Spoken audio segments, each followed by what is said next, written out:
What's going on, Kings? In this video, I'm going to break down how to raise your level of consciousness, what that all means, and why it's so important for you to create the life of your dreams. Before we get started with that, my name's Keith Carpenter. I made this channel to help men create their ideal lives through self-mastery. Be sure to subscribe to the channel so you don't miss any new videos, because I'm putting out new videos every single day.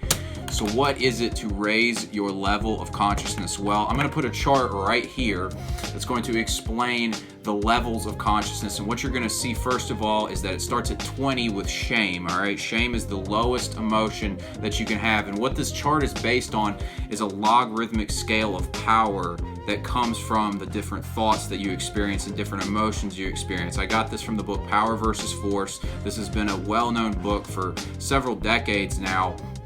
And honestly, the book has been very life-changing for me in just a couple short weeks since I read it. And that's why I really wanted to share this topic with you guys, because it showed me so much about myself that I didn't understand that made so much sense. But as you're going to see on this chart, it starts, like I said, with shame at the bottom. Then you move up to things like fear, anger, and then you hit the 200 threshold. And when you hit the 200 threshold, you reach something called courage.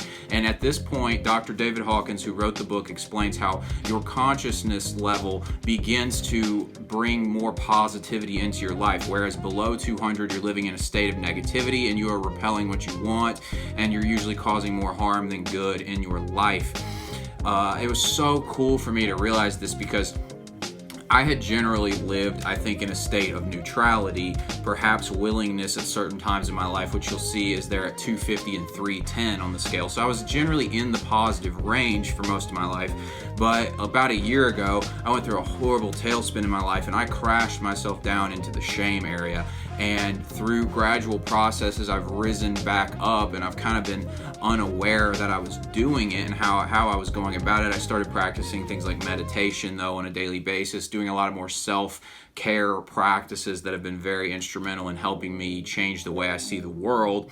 But I didn't have any conscious understanding why it was working, why things weren't working for me. And I realized a lot of times I was spending time when I wanted to accomplish something, I was living in a state of desire, for example, which is at 125, versus willingness, which is at 310. And the difference that the doctor explains here is that at desire, you're coming from a state of lack, and in that lack, you create an anger and a frustration and a discord between where you're at and what you want. Whereas when you reach a state like willingness at 310, you're not operating out of a state of want, you're operating out of more of a state of choice, right? So you're looking at the world from the perspective of being self-confident and seeing the world as somewhere where you can kind of pick what you want out of life, rather than feeling a sense of almost resentment, like you're not where you want to be. When you hit that state of willingness at 310, you start to kind of see it as more of like, I get to choose what I want with my life, and in that case I'm going to choose exactly what inspires me, and I'm going to take action towards that.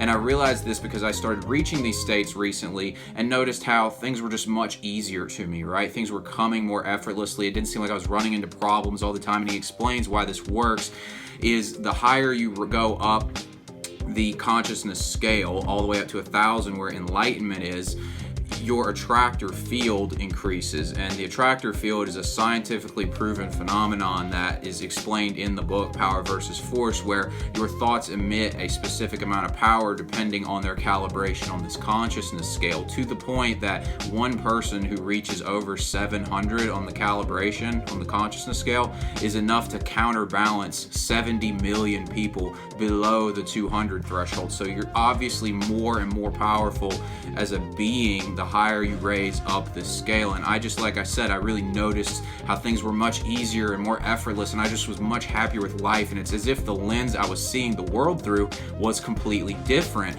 And he explains this in the book, and it's so true actually. When you're in a state of anger, for example, you're not seeing the world the same way you are when you're in a state of peace and contentment with your life. Literally the whole world looks different. The things you're going to pay attention to are different, but thus the things you're going to draw into your life are going to be different, and they're going to continue they're going to continue the same thinking and way you're seeing the world that you're already seeing it at. So the trick here is to figure out how to raise your state if you find yourself in a lower state of consciousness. So for me, how this worked is, like I said, I was down in the 20s last year about this time.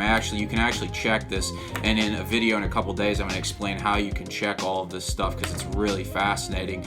But for now, basically just take my word for it. There's a way to check what state of being you're at, what consciousness level you're at, and I could check that last year at this time I was in the 20s, so I was operating out of a state of shame.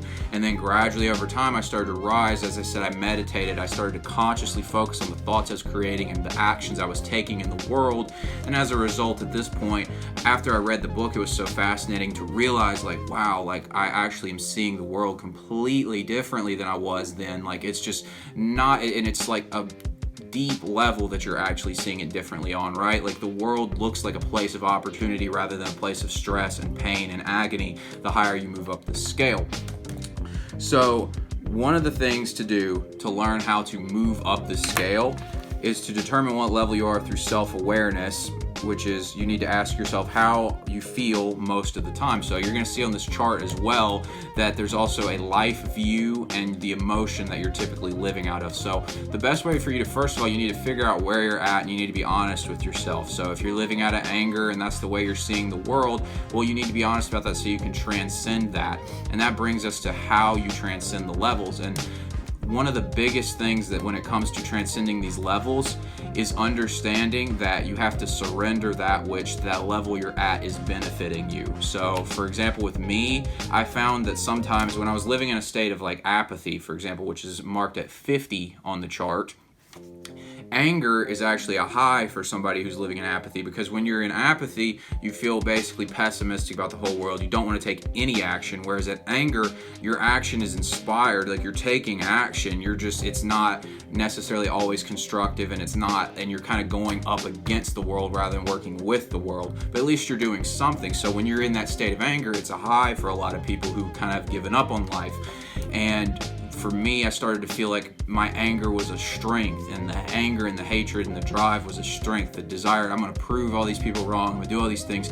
And so for me, it was about letting go of the anger, not letting go of the fact that I was angry, but letting go of the power that I thought the anger was giving me and surrendering that. And even if you're at a lower level, oftentimes, like if you're in shame or guilt, you're living in a state of victimhood, right? You feel like the world is victimizing you, and there's actually some real power in being a victim. Like, you feel empowered, you feel entitled, and it makes you get like a hit of juice off it pretty much. So if you're living in that state, you have to surrender the victim mentality so you can continue to rise up this level, because the world will open up to you so much easier. If you're living in a state of where I actually am on the edge of breaking out of and moving back into the state of willingness, neutrality, for example, is a place of contentment and trust with the world to bring to you what you want.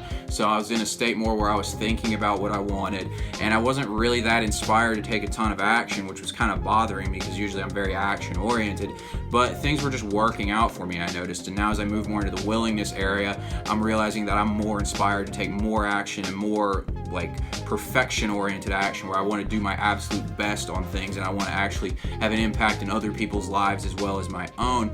But you can only get there once you transcend the lower levels, because at the lower levels, you're seeing the world as more of a threat and you're living out of your ego, whereas as you start to transcend the levels, you start to see the world as more of a cooperative place where you can have an impact for the better for people, all the way up to the places where you reach something like love at 500, where you start to live more out of your heart, you start to live more out of love and see everybody as somebody, as an extension of you essentially, and you want to share love with everybody and make the world a better place as a result. And the things you bring to you only get better. You know this about people in your life that you've seen who are very generous and kind people.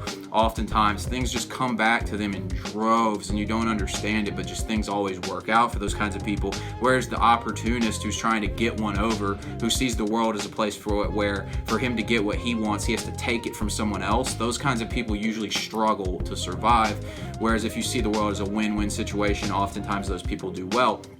But the thing is, it's hard to see the world that way if you're living in these lower states. So we need to get self-aware, and we need to figure out where we're at. And the next thing you need to do is, like I said, surrender the position you're at, surrender the benefit you're getting, and then you need to detach. You need to spend time in meditation, get your mind under control so you can recognize that you aren't your thoughts, and you can start to notice the thought patterns. And when you're getting a thought pattern that's not helpful to you, maybe a thought pattern that's driven out of anger, you can release that thought pattern. And over time, you'll start to raise up, and you can become more conscious of the thoughts you're creating, which will elevate your state of consciousness.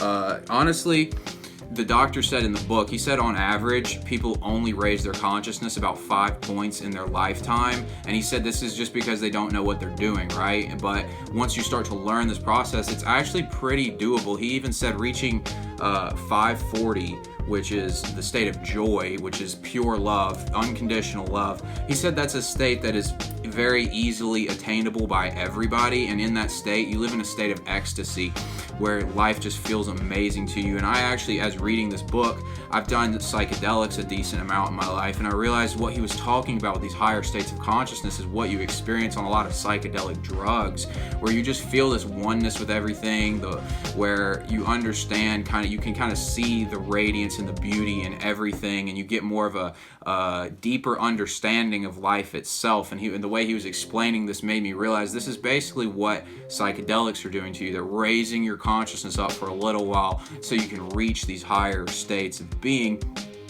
But like I said, reaching unconditional love, he said, was totally attainable by the average person in their lifetime if they choose to get there. But it requires commitment to the work that's necessary. And if you guys want to learn more about this book or more of David Hawkins' work, I'm going to put a link to the Power versus Force book down below. I definitely recommend you check it out if you haven't already.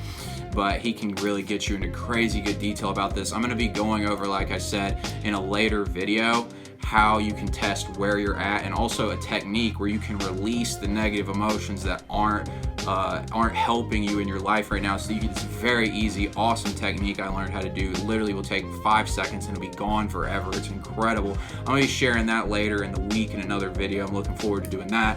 But guys, that's all I've got for this video. Once you learn how to raise your consciousness, though, I promise you, you're going to watch how the world works for you rather than against you, and it brings to you what you want, and the actions that you need to take to get what you want become so clear and effortless. It's so insane how much easier my life has gotten as my consciousness has risen. So guys, like I said, that's all I've got for this video. Be sure to subscribe to the channel. Give me a like if this helped you out so I can reach more guys with my message, and I'll see you tomorrow.